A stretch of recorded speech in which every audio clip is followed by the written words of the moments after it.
My name's Sara Emmerich. I'm one of the chaplains. I work out of the Loveland Seabach, and I'm with the Cheyenne VA Medical Center. And I invite you all to start off with just a few minutes of silence. Hear the birds in the air, potentially different noises you might hear on your streets, the sound of the wind. Different reminders to touch base with the present moments, with that which is real, with that which is right in front of us.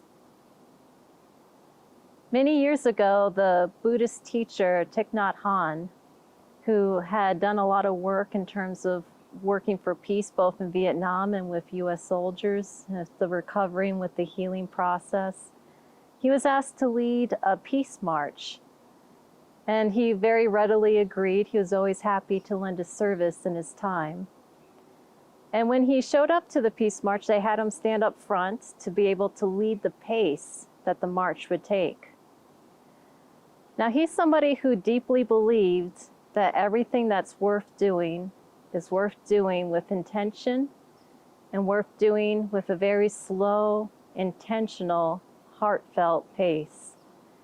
And so when he started to walk, he walked very, very slowly, one small step at a time, with each corner of his foot touching the ground. Now, if you can imagine, in the middle of an American city, with a lot of people who had gathered ready to do something, to be able to make a statement, not everybody kind of knew what was going on. In fact, those who were very deep within the march could not see what was happening at the front and the pace that was being set. And so they started pushing the people in front of them. In a way, it's kind of funny because it's a peace march where people are pushing and using force to try to go forward. And eventually he had to address the people to let them know that if you want to have peace, it has to start from within. It has to start with that slow, steady pace.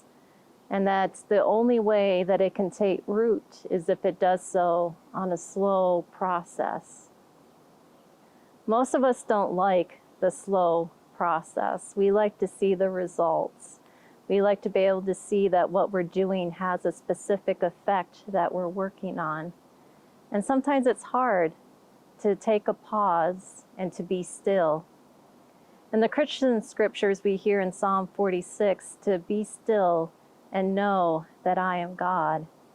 In the middle of that scripture passage, you see the destructions of cities, and you see the end of wars, and you see all these horrible things taking place, to where we're reminded that in the midst of all of that, we all have this ability to stand still and to know that we are not the ones who are in charge.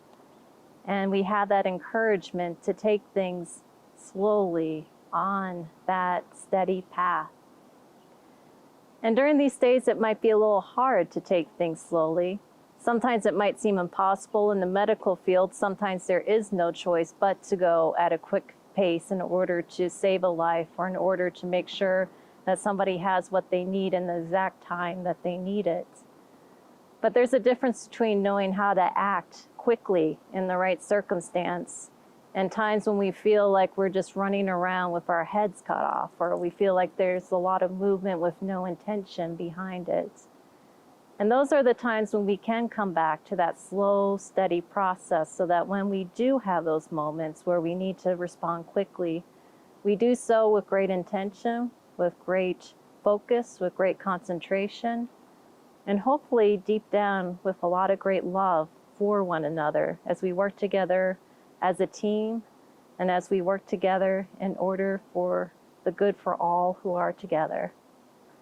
And so today I invite you, whenever you have a chance, to sit outside, to sit in a quiet corner, to sit in the sunlight, and just take some time to be still, to hear the birds, to feel the wind, to hear all the noises on the street, maybe wave at a neighbor, or maybe joke with a coworker.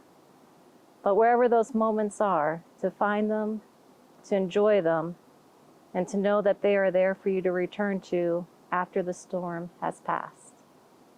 Thank you.